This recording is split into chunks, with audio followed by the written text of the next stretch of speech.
દગાબાજ વ્યક્તિની 4 નિશાની। આ નિશાનીવાળા વ્યક્તિથી જેટલું બને એટલું દૂર રહેવું જોઈએ। જય શ્રી કૃષ્ણ મિત્રો, સ્વાગત છે તમારું અમારી ચેનલ રાધે ગુજરાતી સ્ટોરીમાં। જો તમે નવા હોય તો અમારી ચેનલને લાઈક, શેર અને સબસ્ક્રાઈબ કરવાનું ભૂલતા નહીં, જેથી અમારા અવનવા વિડીયોની માહિતી મળતી રહે। કદાચ તમે આ 4 નિશાનીવાળા મનુષ્યને ઓળખી લેશો તો જીવનમાં ક્યારેય આવા લોકોની જાળમાં ફસાશો નહીં। ખૂંખાર જંગલી પ્રાણી કરતાં વધારે ખતરનાક એક દુષ્ટ માણસ હોય છે અને આવા માણસોથી હંમેશા દૂર રહેવું જોઈએ।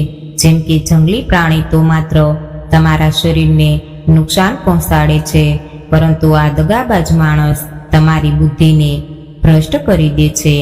આવા વ્યક્તિ તમને એવી હાલતમાં લઈ જાય છે જે તમને એવું લાગવા માંડે છે કે આ દુનિયા ખૂબ જ ખરાબ છે અને તમને એવા વિચાર આવવા લાગે છે કે આ દુનિયામાં જીવન જીવીને શું ફાયદો છે। અને આવું ત્યારે જ થાય છે જ્યારે તમારી સાથે વિશ્વાસઘાત થાય છે, ત્યારે તમને દગાબાજ મળે છે અને દગો પણ એ જ વ્યક્તિને મળે છે જેને બીજા લોકો પર આંધળો વિશ્વાસ કર્યો હોય છે। આપણે કોઈ પણ વ્યક્તિ પર જલ્દીથી વિશ્વાસ નથી કરતા, પરંતુ વિશ્વાસ પણ ધીરે ધીરે થાય છે અને એક સમય પછી આ વિશ્વાસ એટલો મજબૂત બને છે કે આપણે એ વ્યક્તિ પર આપણી આંખ અને મગજ બધું જ બંધ કરીને આંધળો વિશ્વાસ કરવા લાગીએ છીએ।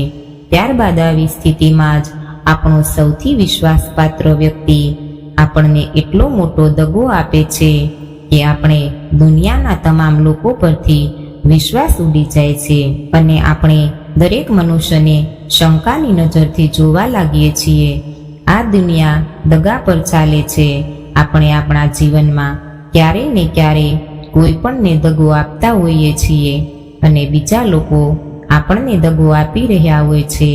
બીજા લોકો આપણને દગો આપે એ વાત તો આપણે સમજી રહ્યા છીએ, પરંતુ આપણે તો વર્ષોથી ખુદને જ દગો આપતા આવ્યા છીએ। મિત્રો, આપણે પોતાને એવી વાતો સમજાવી દઈએ છીએ કે જેનાથી આપણને સાચું ને ખોટું શું છે અને સત્યનો સામનો કેવી રીતે કરવો જોઈએ એ ખબર નથી। મિત્રો, દગો અથવા વિશ્વાસઘાત બે ધારી કટાર જેવો હોય છે, જે આપણી તરફ હોય તો આપણને ઈજા થાય છે અને સામેવાળા તરફ હોય તો તેમને ઈજા પહોંચાડે છે। મિત્રો, આવી જ રીતે આ સ્ટોરી દ્વારા આપણને એ જાણવાના છીએ કે આપણને ખુદને વિશ્વાસઘાતથી કેવી રીતે બચાવી શકીએ। તો ચાલો મિત્રો, શરૂ કરીએ આજની કહાની। મિત્રો, પ્રાચીન સમયની વાત છે। એક યુવાન ખૂબ જ ગુસ્સામાં હતો। તે એક મોટા ડુંગરની ટોચ ઉપર ચડીને આત્મહત્યા કરવા જઈ રહ્યો હતો અને તે જોર જોરથી બૂમો પાડવા લાગ્યો કે આ દુનિયા આટલી ખરાબ કેમ છે? અહીં બધા લોકો આટલા સ્વાર્થી કેમ છે? હવે મારે જીવન જીવીને કોઈ ફાયદો નથી રહ્યો। આવું બધું જોર જોરથી બોલી રહ્યો હતો।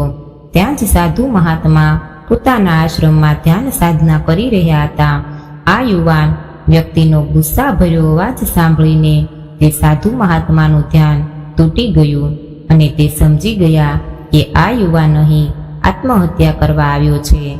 જ્યારે આ વ્યક્તિ ડુંગર પરથી કૂદવાનો હતો ત્યારે જ આ સાધુ મહાત્મા તેને કહેવા લાગ્યા, અરે ભાઈ, શું કામ તારું જીવન ટૂંકાવવા માંગે છે?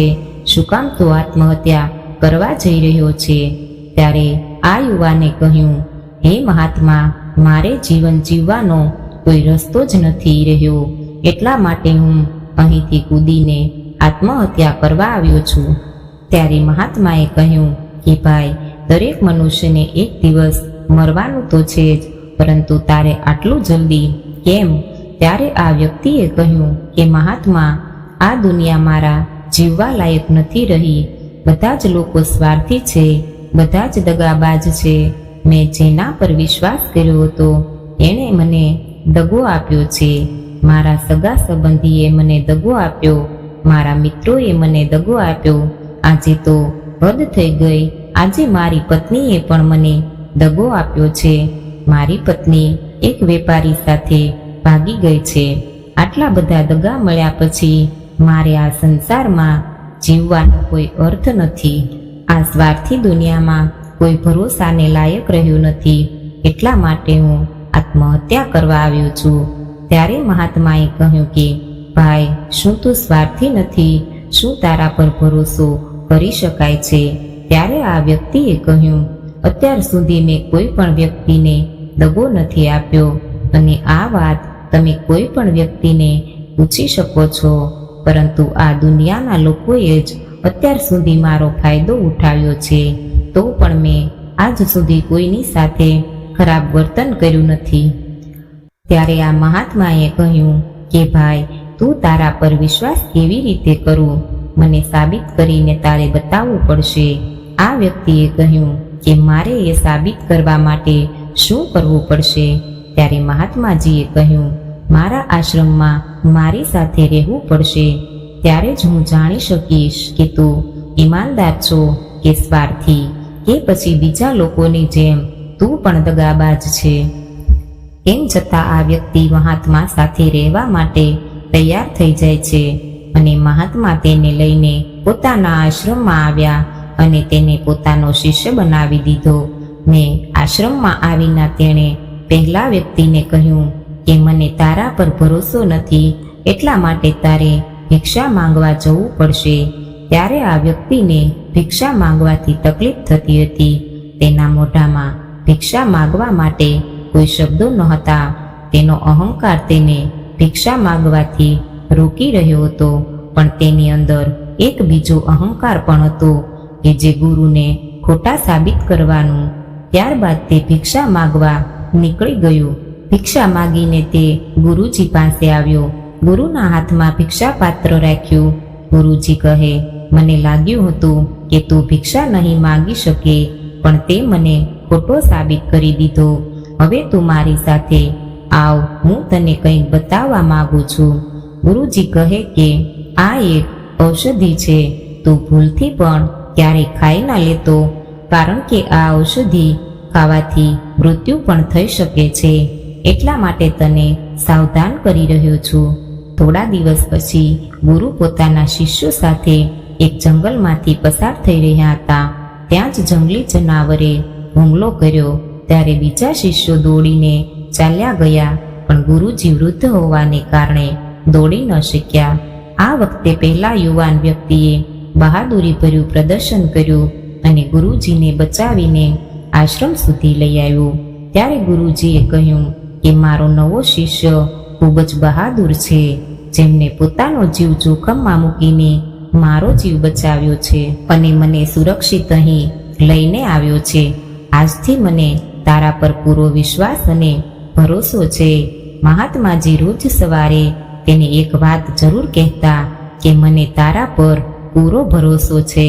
ધીરે ધીરે ભરોસો વધતો ગયો અને એટલો વધી ગયો કે ગુરુએ એક દિવસ તે વ્યક્તિને પોતાની પાસે બોલાવ્યો અને કહ્યું કે મારે કોઈ પુત્ર નથી, પણ તું મારા પુત્ર જેવો જ છે. હવે મારી ઉંમર થઈ ગઈ છે, એટલે મારી એવી ઈચ્છા છે કે મારા મૃત્યુ બાદ આશ્રમની જવાબદારી હું તારા હાથમાં સોંપું છું. જો તમારી આવી જ ઈચ્છા હોય તો તમારી ખુશી માટે આ જવાબદારી હું લઈશ. આટલું કહીને તે વ્યક્તિ ત્યાંથી જતો રહ્યો. ત્યારબાદ ગુરુ બીમાર પડ્યા તો તેમણે આશ્રમના બધા શિષ્યોને બોલાવીને નિર્ણય કર્યો કે મારા પછી આશ્રમનું સંચાલન મારો નવો શિષ્ય કરશે. ત્યારથી જ તે વ્યક્તિને બહુ જ બેચેની થવા લાગી. જલ્દીથી જલ્દી આશ્રમને પોતાના હાથમાં કરવા માંગતો હતો. તે રોજ સવારે ગુરુ પાસે જઈને જોતો કે ગુરુના સ્વાસ્થ્ય પર કોઈ પ્રભાવ પડ્યો કે નહીં. ગુરુની તબિયત સારી થવા લાગી હતી તો આ શિષ્યની ધીરજ ખૂટવા લાગી. એટલે શિષ્ય દરેક સમયે એવું જ વિચારતો હતો કે કેવી રીતે ગુરુને રસ્તામાંથી હટાવી દઉં તો કોઈને ખબર પણ નહીં પડે. તેમણે વિચાર્યું કે ગુરુને નદીમાં ધક્કો મારી દઉં, પણ પરંતુ તેને યાદ આવ્યું કે ગુરુ તો સારા તરવૈયા છે. ત્યારે તે એવું વિચારતો કે ગુરુનું ગળું દબાવીને મારી નાખું, જેમાં ગુરુનું મોત પણ થઈ જાય અને બધાને એવું જ લાગે કે આ એક કુદરતી મૃત્યુ છે. ત્યારબાદ એને યાદ આવ્યું કે ગુરુજી મને જંગલમાં જડીબુટ્ટીઓ વિશે કીધેલું કે આ જડીબુટ્ટીથી વ્યક્તિ મૃત્યુ પામી શકે છે અને કોઈને ખ્યાલ પણ નહીં આવે. એવું વિચાર્યું કે આ જ ઉપાય યોગ્ય રહેશે. આજે હું મારા ગુરુને આ જડીબુટ્ટી આપી દઉં એટલે કોઈને ખબર નહીં પડે કે એમનું મૃત્યુ કેવી રીતે થયું છે. બધા જ શિષ્યો ભોજન કરીને જતા રહ્યા અને સવાર થયું ત્યારે આખો આશ્રમ જાગી ગયો, પરંતુ ગુરુજી ઉઠ્યા નહીં. તો ત્યાં જઈને જાણવા મળ્યું એ ગુરુનું મૃત્યુ થયું છે. ત્યારે તે વ્યક્તિએ આશ્રમને પોતાના નિયંત્રણમાં લેવાનું શરૂ કર્યું. એ જ આશ્રમમાં રહેતો બહુ જ જૂનો ગુરુનો શિષ્ય હતો. એ બધી જ ઔષધિ વિશે જાણતો હતો. તે 2 પાન તોડીને ત્યાંથી લઈને આવ્યો અને આ ઔષધિ એણે ગુરુના મોંમાં મૂકી. એટલે થોડી જ વારમાં ગુરુની ચેતના પાછી આવી અને એકદમ સ્વસ્થ થઈને ગુરુ ઊભા થયા. હવે આ ઘટના જોઈને પહેલા યુવાન શિષ્યના પગ નીચેની જમીન સરકી ગઈ અને એ ખૂબ જ ગભરાઈ ગયો. હવે ગુરુએ બાકીના બધા શિષ્યોને પોતાના કામે પાછા મોકલી દીધા અને આ યુવાનને પોતાની પાસે બોલાવીને કહ્યું, હજુ પણ તું વિશ્વાસ કરવાને લાયક છે. તે મને દગો નથી આપ્યો. અને તે શિષ્ય કહેવા લાગ્યો, હે ગુરુ મહારાજ, મને ખબર નથી કે આ અપરાધ મારાથી કેવી રીતે થયો. આજ પહેલા તો મેં ક્યારેય પણ કોઈને દગો નહોતો આપ્યો. લોકો જ મને દગો આપતા આવ્યા છે. એવી રીતે મેં આજે તમને દગો આપ્યો છે. ગુરુએ કહ્યું કે તું મને દગો આપી જ નહોતો શકતો, કેમ કે મેં તારા પર ક્યારેય ભરોસો કર્યો જ નથી. હું એમને એમ કોઈ પણ વ્યક્તિ પર વિશ્વાસ નથી કરતો. હું માત્ર એના પર જ વિશ્વાસ કરું છું જે મારી આંખોથી જોઉં છું. મને તારી અંદર લાલચ દેખાઈ રહી હતી, કેમ કે કોઈ પણ વ્યક્તિ માત્ર 2 કારણથી જ બીજા સાથે વિશ્વાસઘાત કરે છે, લાલચ અને બીજું ઈર્ષા. ત્યારે શિષ્ય કહેવા લાગ્યો, હે ગુરુ મહારાજ, કેવી રીતે હું મારી જાતને સ્વાર્થ અને ઈર્ષાથી મુક્ત કરી શકું? ગુરુએ કહ્યું, પોતાની જાતને વાંચતા શીખો, દુઃખને જાણો, પોતાની અંદર ઉતરવાનો પ્રયાસ કરો. માણસની અંદર ઘણી સંભાવનાઓ છે અને એને અંદરથી નજર કરીને જાણવાનો પ્રયાસ કરો કે તું શા માટે બદલાઈ રહ્યો છે અને આ પરિવર્તન સારું છે કે ખરાબ, તેને જાણવાનો પ્રયાસ કરો. હવે આ શિષ્ય ગુરુના ચરણ પકડીને કહેવા લાગ્યો, ગુરુદેવ, હું તમારો શિષ્ય બનીને રહેવા માંગુ છું અને આ જ્ઞાન પ્રાપ્ત કરવા માંગુ છું. આપણી આજુબાજુમાં એવા ઘણા લોકો છે અને એવા ઘણા લોકો થઈ ગયા છે જે આ વાતનું ઉદાહરણ છે. એમને પોતાના સ્વાર્થ અને ઈર્ષા કરીને ક્યારેય કોઈને દગો નથી આપ્યો. દગો માણસ ત્યારે જ આપે છે જ્યારે એને એવું લાગે છે કે એ જે કરી રહ્યો છે એને કોઈ જોઈ નથી રહ્યું અને ભવિષ્યમાં પણ કોઈ તેના પર નજર નહીં રાખે અને જે કરી રહ્યો છે એ જ સાચું છે. પોતાના બચાવ માટે તર્ક આપે છે કે હું તે કંઈ કરી શકું એમ હતું નહીં, એટલે આ જ એક રસ્તો બચ્યો હતો, પણ મજબૂર હતો. પણ દરેક દગા પાછળની હકીકત આ બધું કરે છે. આપણે જ્યારે કોઈ પણ વ્યક્તિ સાથે દગો કરીએ છીએ તો આપણને એની આંતરિક ચેતનાને દુઃખ પહોંચાડીએ છીએ. ત્યારબાદ તેની આંતરિક ચેતના એટલી બધી દુઃખી થાય છે કે એને કોઈ પણ વ્યક્તિ પર ભરોસો નથી રહેતો. એટલા માટે તારી સાથે કોઈ દગો ન કરે તો તારી આંખ અને દિમાગ બંધ રાખીને લોકો પર ભરોસો કર, પરંતુ એટલો બધો ભરોસો ન કરવો કે એ તારો ફાયદો ઉઠાવવા લાગે. હંમેશા આપણા અમુક મહત્વપૂર્ણ કામોનું નિયંત્રણ આપણા હાથમાં જ રાખવું જોઈએ અને ક્યારેય પણ પોતાના જીવનનું નિયંત્રણ કોઈ બીજાના હાથમાં ન આપવું જોઈએ. અને વચ્ચે પોતાની તપાસ કરતા રહેવું કે જે દગાથી તમે બચવા માંગો છો, ક્યાંક એવો જ દગો તમે બીજા લોકો સાથે તો નથી કરી રહ્યા ને. તમને કોઈ દગો આપે તો નિરાશ ન થવું, કેમ કે દરેક દગો માણસને કંઈક ને કંઈક શીખવાડે છે, પહેલા કરતાં પણ વધારે સમજદાર બને છે.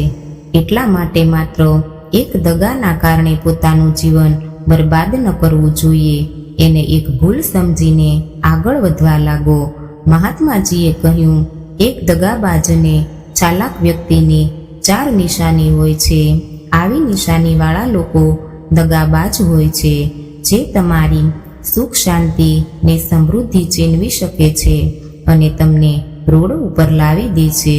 અને મહાત્માજીએ કહ્યું કે દગાબાજ વ્યક્તિની પહેલી નિશાની તે જૂઠો હોય છે અને પોતાની વાતો પોતાને પણ યાદ નથી રહેતી.